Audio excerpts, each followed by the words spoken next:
कि अगर इस देश में भारत संविधान और मंडल कमीशन ना होता तो मैं कभी यहां नहीं होता और आपके सामने खड़ा नहीं होता। तो जिस सीढ़ी से चलकर मैं आया हूं वो सीढ़ी मेरी आंखों के सामने तोड़ी जा रही है, और मंच पर आकर के मैं आपसे तालियां बजवाने के लिए वो बात कहूं कि सब लोग खुश हो जाएं और कल को मुझे वाइस चांसलर बना दें। वो वाइस चांसलरी किस काम की है कि कल वापस जाके जब मेरे लोग मुझसे पूछेंगे मेरी नौकरी बर्बाद हो गई, शिक्षा बर्बाद हो गई, रोजगार बर्बाद हो गया, तुम उन लोगों के साथ बैठ करके कह रहे थे जय भीम जय मंडल। ये सबसे बड़ा खतरा है। उन लोगों को पहचानिए जो आपके वैचारिक दुश्मन हैं। मैं ओबीसी समाज से आता हूं और मैं ओबीसी समाज को एक शिकायत करता हूं। इस देश में ज्योतिबा फूले माली जाति से आते थे, ओबीसी थे। डॉक्टर अंबेडकर ने उन्हें अपना तीसरा गुरु बनाया था। शाहू जी महाराज ओबीसी जाति के थे। पेरियार चरवाहा समाज के थे। ओबीसी घरों में इनकी तस्वीरें नहीं है। शिवदयाल सिंह चौरसिया 1928 में बिहार में और उत्तर प्रदेश में आदि हिंदू सभा बनाए, और जब हिंदू लोगों ब्राह्मणों के पास गए और उनसे कहे कि मैंने आदि हिंदू सभा बनाया है, इसकी मेंबरशिप ले लो, तो ब्राह्मणों ने कहा हम हिंदू थोड़े ही हैं, हम तो आर्य हैं। तब चौरसिया साहब खड़े हुए और उन्होंने वो पर्चा फाड़ के कहा जब तुम हिंदू हम हिंदू, हम तो ये समझते थे दोनों एक हैं, और जब तुम हिंदू नहीं तो हम भी हिंदू नहीं। और उन्होंने उसका नाम बदल कर कहा depressed classes league, backward classes league. 1948 में उसका लखनऊ में सेमिनार कराया और उसकी अध्यक्षता करने के लिए पेरियार और डॉक्टर अंबेडकर को बुलाया, तब जाके बहुजन एका बनी थी।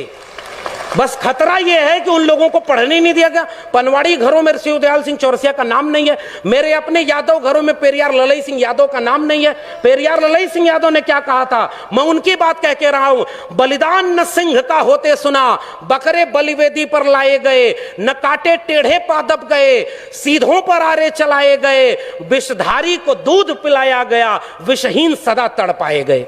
ये कहा था पेरियार ललई सिंह यादव ने। और जब त्रिवेणी संघ बना 1930 में बिहार में, और बाद में अर्जक संघ बना उत्तर प्रदेश में, इन दोनों का नारा क्या था, ब्राह्मणवाद की क्या पहचान, गिटपिट बोले करे न काम, और मानववाद की क्या पहचान, ब्राह्मण भंगी एक समान। जिसमें समता की चाह नहीं वह बढ़िया इंसान नहीं, समता बिना समाज नहीं, बिन समाज जनराज नहीं। जो जमीन को जोते बोए वो जमीन का मालिक होए, सबको शिक्षा सबको काम, वरना होगी नींद हराम। हमारे डॉक्टर लोहिया ने कहा 100 में पिछड़ा पावे 100 में 60, सन सोपा ने बांधी गांठ। तब उसको जगदेव बाबू रामस्वरूप वर्मा ने नारे को आगे बढ़ाया कि 100 में 90 शोषित हैं, शोषितों ने ललकारा है, धन धरती और राजपाट में 90 भाग हमारा है। 10 का शासन 90 पर नहीं चलेगा, नहीं चलेगा। जो जमीन को जोते बये वो जमीन का मालिक होए, और राष्ट्रपति हो या भंगी की संतान, सबको शिक्षा एक समान, सबको शिक्षा सबको काम, वरना होगी नींद हराम। और सबको शिक्षा दे न सके जो, वो सरकार निकम्मी है, और जो सरकार निकम्मी है वो सरकार बदलनी है। आप नेताओं के गुलाम बन गए इसलिए क्योंकि आप एकजुट नहीं रहे।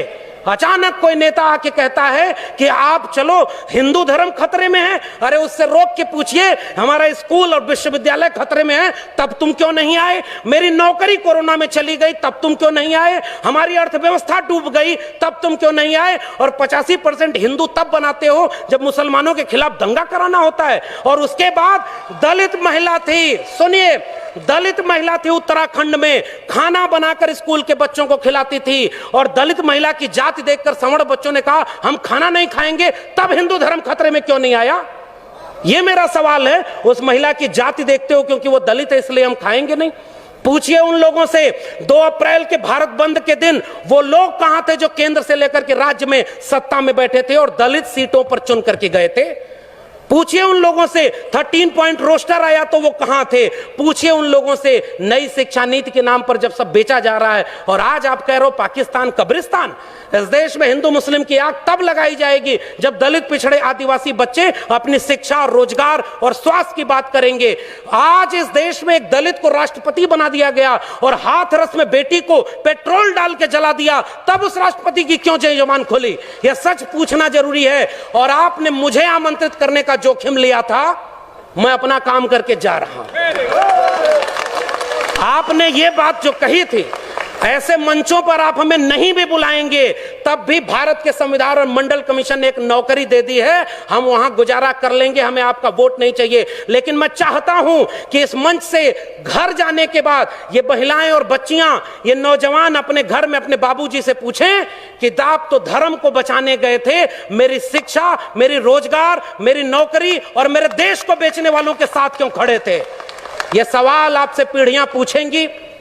मैं जानता हूं कि मेरी बातों का कोई असर नहीं होगा, पता नहीं अगली बार आप बुलाएंगे भी कि नहीं बुलाएंगे। लेकिन मैं ये बात कह के जा रहा हूं, जंगल में आग लगी, चिड़िया पानी डाल रही थी और कुछ चिड़िया उस पेड़ से उड़ नहीं रही थी। कविता लिखी है कि आग लगी इस वृक्ष को, जलने लागे पात, उड़ते क्यों नहीं पक्षियों जब पंख तुम्हारे पास। उन पक्षियों का जवाब ध्यान से सुनिएगा, फल खाएं इस वृक्ष का, गंदे कीन्हे पात, धर्म हमारा यही है, जले इसी के साथ। आपके लोग आपको छोड़ करके जो चले गए अपनी सत्ता और कुर्सी के लिए, बाबा साहब के सबसे अच्छे वारिस, सबसे बड़े वारिस ने एक किताब लिखी है, उसको पढ़िएगा, चमचा युग। उस किताब में कई किस्म के चमचे लिखे हैं। 1932 में पूना पैक्ट, आज लोग कहते हैं गांधी बनाम गोडसे, गोडसे की मूर्ति और गोडसे के नाम पर इस देश में दंगा। बाबा साहब ने कहा, और यह बात हमें समझनी चाहिए, अपने पुरखों का केवल नाम लेके फोटो पर माला चढ़ा रहे हैं, नौजवानों की पीढ़ी को समझाइए, नहीं तो कल को आज रामायण देख रहा है टीवी पर, कल राम मंदिर बनवाने चला जाएगा, आपका घर लुट जाएगा, वहां आप खड़े हैं। तब डॉक्टर अंबेडकर रोए थे, पूना पैक्ट जब करके आए। गांधी को 3 गोलियां मारी थी उन लोगों ने जो आज शासन कर रहे हैं। वो हमसे कहते हैं हमारे पुरखे ने गांधी की जान बचाई है, उन्होंने 3-3 गोलियां गांधी के सीने में मारी है, हम वो लोग हैं। और आखिरी बात कह के जा रहा हूं, इस देश में बहस चला रही है ये गांधी बनाम गोडसे, आप गांधी के साथ हैं कि गोडसे के साथ हैं? मैं कहता हूं गांधी बनाम गोडसे में हम गांधी की हत्या करने वाले नहीं, गांधी का जीवन बचाने वाले डॉक्टर अंबेडकर के साथ हैं।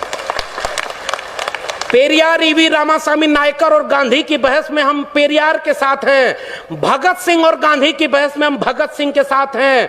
हम डॉक्टर अंबेडकर और गांधी की बहस में गांधी की नहीं डॉक्टर अंबेडकर के साथ हैं, और गांधी और लोहिया की बहस में हम लोहिया के साथ हैं। ये हमारी विरासत है। आने वाली पीढ़ियां हमसे पूछेंगी साहब कि जब देश लुट रहा था, आपके बच्चों का भविष्य बर्बाद किया जा रहा था, दंगाई बनाया जा रहा था, तब आप